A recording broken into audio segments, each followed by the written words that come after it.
عمرو اديب رغم موقفه اللي اتقال واللي بيعمله واللي كل الزملكاوي محتاج حد يكون في ظهره زي عمرو اديب، بس في نقطه مهمه جدا.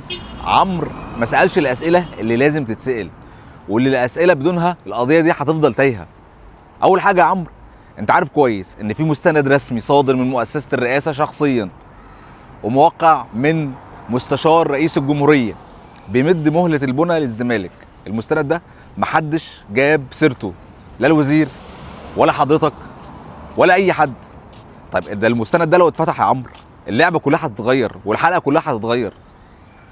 تاني حاجه، وزير الشباب والرياضه بقاله شهور من اول الارض ما اتسحبت بيقول ان الازمه بسبب بلاغ للنيابه والناس في الزمالك بيبلغوا على بعض. انت ما سالتش الراجل السؤال ده. طيب يا عم فين السؤال المباشر؟ ليه محدش واجهه بحقيقه ان التصريحات الرسميه نفسها بتناقض بعضها؟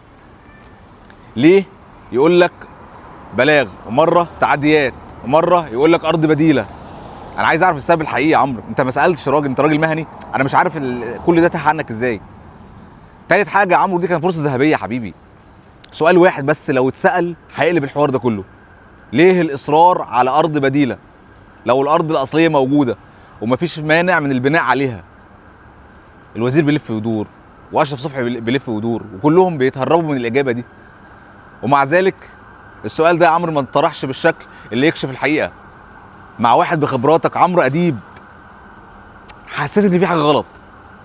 رابع نقطه يا عمرو، ان اللجان والناس اللي شغالين تشويه قال لك ان الزمالك باع الارض، اللجان الحمراء، الزمالك هيعمل كومباوند، الزمالك غير النشاط. فين الرد من الوزير نفسه؟ ليه ما حدش من الساده سواء وزير الشباب والرياضه او وزير الاسكان ذكر ان الكلام ده كله كذب وافتراء؟ وليه الاعلام بما فيهم حضرتك ما فندش ولا اشاعه فيهم؟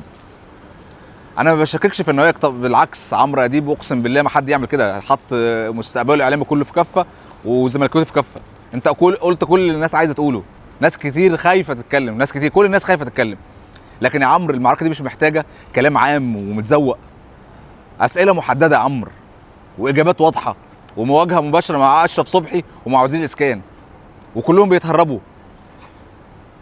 انا براهن على عدل رئيس الجمهوريه وبراهن على صوت الناس الزملكاويه، ولازم اراهن عليك يا عمرو اديب عشان انت بصراحه في الموقف ده اثبتت ان انت راجل. كلنا هنقف لغايه لما الحق يرجع لينا والارض هترجع باذن الله، وهنفضل مؤمنين ان الارض هترجع. لكن حلول بديله وعلى الهواء مباشره من الوزير يقول لك حلول بديله يعني ارض بديله، لا يا جماعه الكلام ده مش هيمشي. عمرو صراحه الحلقه دي كانت ممكن تطلع بشكل احسن من كده بكتير، ما كنتش موفق فيها الصراحه.